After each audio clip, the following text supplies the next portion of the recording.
Seigneur, renvoie ton esprit qui renouvelle la face de la terre. Évangile de Jésus-Christ selon Saint Luc, Luc chapitre 10, versets 38 à 42.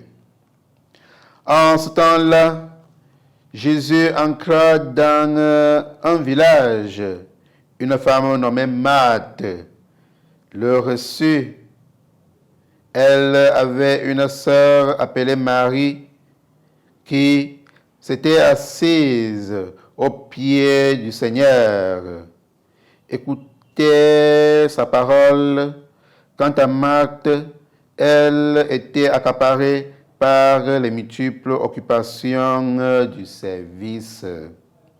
Elle intervint et dit à Jésus, « Seigneur, cela ne te fait rien que ma sœur m'ait laissée seule à faire le service?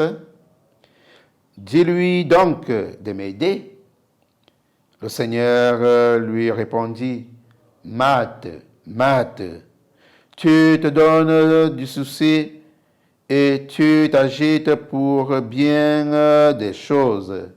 Une seule est nécessaire. Marie a choisi la meilleure part. Elle ne lui sera pas enlevée. » Acclamons la parole de Dieu. Louange à toi, Seigneur Jésus. Bien-aimés du Seigneur, bonjour et bon dimanche. Aujourd'hui, Marie nous apprend à faire le bon choix dans notre vie. La meilleure part, à choisir le Christ, lui seul, sans un autre.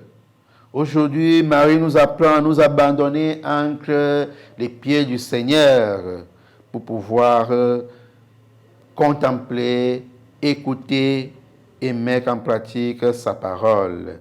Marie fait preuve de reconnaissance et d'amour et est dans une joie incomparable d'être à l'écoute du Seigneur. Alors, comment vivons-nous nos relations avec le Seigneur aujourd'hui?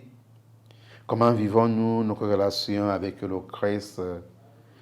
Comment est-ce que nous accueillons sa parole dans nos cœurs? Est-ce que nous donnons vraiment de l'importance à cette parole que le Seigneur nous adresse chaque jour? Convertissons-nous.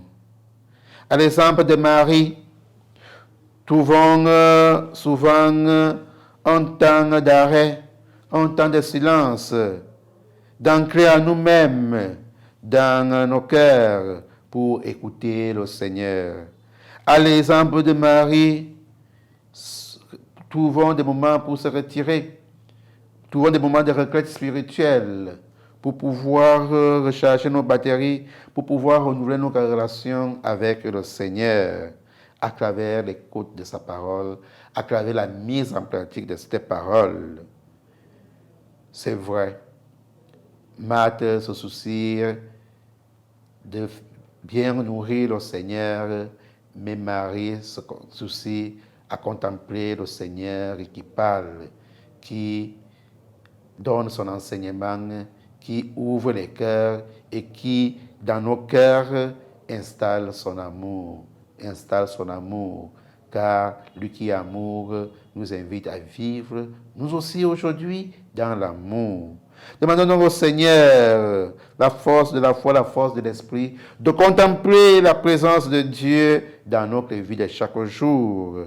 Demandons au Seigneur de se réjouir et de s'abandonner dans son immense amour, afin de partager cet amour là où nous sommes, par nos paroles, par nos actes et par notre manière de faire, maintenant et pour des siècles.